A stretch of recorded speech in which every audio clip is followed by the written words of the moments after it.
Hey YouTube, what's going on? This is TSG Gamer back with another video. And in today's video, I'm bringing you guys my Week 4 CPC Majors match versus Abe, coach of the Brisbane Brelooms. This is the first time I've ever played Abe in Draft League format. Obviously, he was in the NPL Majors last season and I was in Minors. But now we are both in Majors for the NPL, and hopefully I'll get to play him next season. But we're playing now in the CPC. He has a very threatening team. That consists of Manaphy, Zygarde, 50%, Nihilego, Magneton, Lucario, Swallow, Marowak, Alola, Shiftry, and Gardevoir. He definitely brought the 6 that I expected. Lucario could have been a possibility over most of the things that he brought, because Lucario did match up pretty decently, but I do have the Megalodios. Shiftry and Marowak I definitely did not expect. Magneton is good for trapping Celesteela. Honestly, I did expect Air Balloon Magneton, but you guys will see later the set that he brought. But now that we know his team, let's go over the 6 that I brought. So I brought Crocodile, Torterra, Salazzle, Megalodios, Celesteela, and Suicune. You guys are going to notice in my team, when I go over my team before the battles, usually I will go over in depth what I bring unless I'm playing someone who I'm going to play again. So that's something to note. But the first Pokemon that we're bringing is Megalodios with Roost, Stabs, and Shadow Ball. The Stabs being Psyshock and Draco Meteor. I definitely did consider a Dragon Dance set, but I decided that Special was also very good compared to the Dragon Dance set, as it doesn't require setup and it still hits his team very hard. I'm speed creeping the Nihilego, so it can't speed unless it's Scarf. And my Stabs, this hit his team very hard and hits everything super effectively, or hits everything neutral super effective. The only thing I can't hit too hard is the Magneton, but it won't do much back to me unless it specs. And Shadow Ball guarantees me a nice 2 KO on the Mega Gardevoir. So I actually went a bit out of order, but next up we have Crook, which we're bringing to a Scarf this week with knockoff, Earthquake, Pursuit, and Iron Tail. Iron Tail just to check the Mega Gardevoir, or just to give me another check to Mega Gardevoir if it's weakened enough. Because right now my only offensive check is Salazzle, so there's that.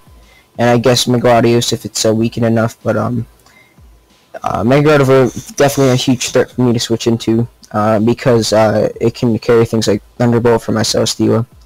So next up we have Torterra with the Yachi Berry to help kind of lure things like Manaphy or even Nihilego, and so we can kill them with Woodhammer, Earthquake.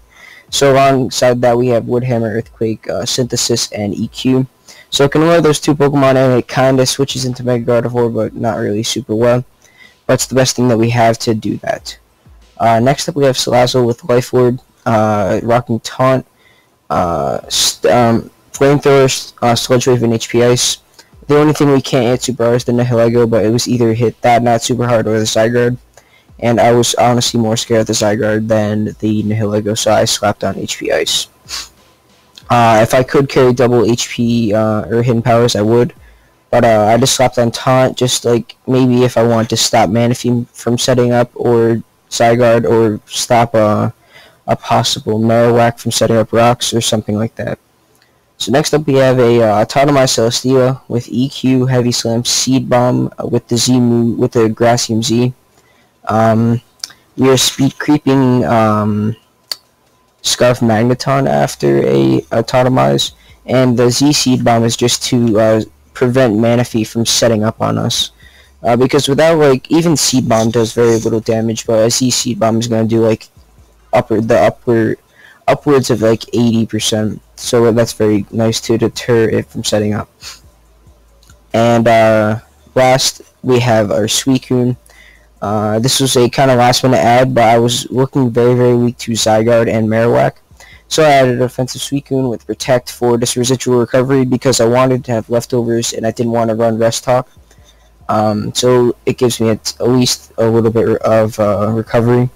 Roar to roll out things like Manaphy to stop it from setting up. and then Scald, just because it's Scald, and Ice Beam to check the Zygarde. So that's pretty much my team. Just make sure everything is set, and we can get into the battle. So he leads off with the Swellow, I lead off with my Torterra, and I calced Specs, physical. If he's physical, he doesn't have his Flame Orb yet, so he can't kill me. If he's special and clicks HPH, I have Yachi Berry, can't kill me. And I really just wanted to get up my rocks because I looked at it, and even without, like, I don't need the lure for Manaphy, and I don't need this to be my switch into no Lego. I have other things to do that.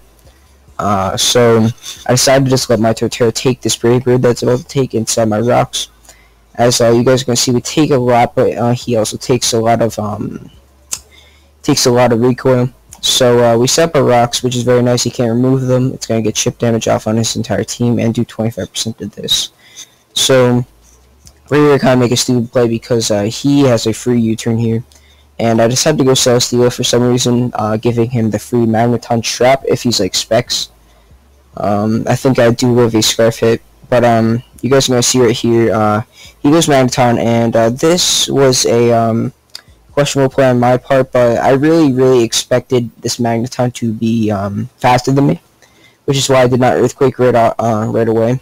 Which, if I knew that was faster, I would have. But you guys are gonna see, I actually did outspeed, and I Autotomize as he Thunderbolts and does not kill me. So now at this point, I was thinking, oh, okay, so maybe he is maybe Sugarberry.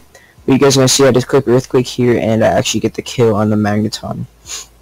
So that's very nice. So we get the attack boost, and now he's kind of forced to either reveal Priority or reveal his Scarfer. And right here, you guys are gonna see he chooses to reveal his Scarfer, as obviously we had the Atomize up, and we would have outsped this if it wasn't Scarfed. So now we're able to go into our Crook, as we're gonna do right now. And right here, I definitely considered Pursuing, which wouldn't have actually killed it. And it actually would have been able to switch one more time on rocks if I pursued it.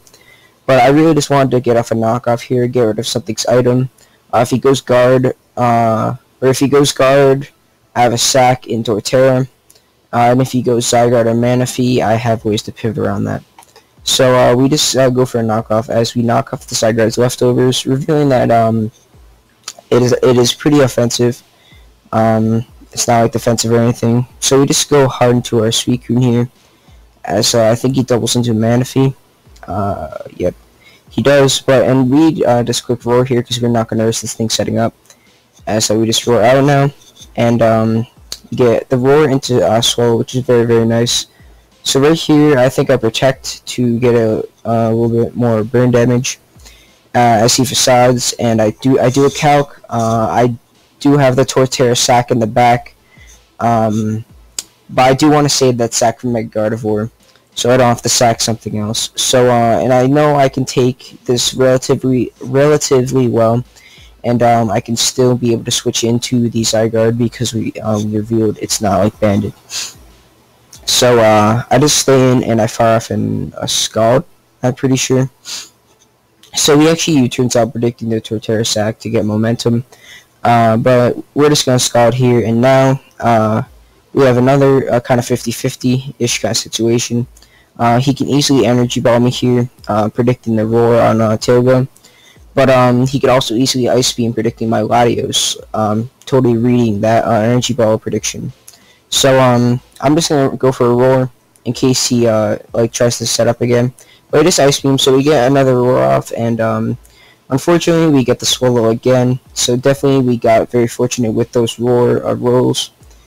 So now he's kind of forced to go into either Manaphy or Gardevoir, as he chooses Gardevoir here. So now, not wanting to take a Hyper Voice or even like a Thunderbolt, I just sack off my my Torterra, which is what we're going to do right now. And now the Torterra is dead, we get a free switch into Salazzle. So now he can either go into his Zygarde or his No-Lego, but he will be playing around with what hidden power I am. But he does choose No-Lego. Very solid play, kind of knowing I wouldn't HP ground there if I had it. So I just make the safe Sludge Wave play. And now I could have went into either my Crook or my Megaladios, and I calced, and Scarf no logo cannot to kill my Megalodios except maybe Dazzling Gleam. But Dazzling Gleam did not really make much sense there, as Power Gem was the overall safe play. As you guys can see, I eat that up very, very well. And right here, he actually stays in, kind of fearing a Dragon Dance set. But right here, I do reveal I am not Dragon Dance, and I just fire off a Side Shock. So now, I'm pretty much able to just win the game, as you guys are going to see in a sec. I just sack off my Megalodios here because I know that either my Crook or my Salazzle can pick up the last 3 kills. I just have to choose which one I want to pick up the last 3 kills. So I just Shadow Ball, putting this in range of either a knockoff or a Sludge Wave, respectively, from either of my Crook or my Salazzle. But I choose to get the sweep with my Scarf Moxie Crook. I'm adamant. If I was Jolly Scarf, I think the roll on this Earthquake would have been a little different on the Manaphy. But I am adamant Scarf, so I easily get that kill there, and I'm going to pick up the kill on the Zygarde as well. So Crook gets a nice late game sweep, and we get a nice 3-0 win to bounce back from our week 3 loss. So yeah, we pick up a nice win versus Abe. Definitely, we were talking after the game. Obviously, he didn't play his best, or I guess the Suicune, those series of plays definitely put him in the back a bit. Especially the unfortunate wars in this world. But I hope I get to play Abe again in NPL Majors, which it's definitely going to be hype. The draft is coming up in about a month. I'm not sure how long it's going to be by the time this is uploaded, but it's going to be about a month until the draft. And then we get to start playing in NPL Majors, which is going to be very, very hype. But that's going to be it for this video, guys. Hope you guys enjoyed. If you did, make sure to leave a like, and I will see you guys next time. Peace.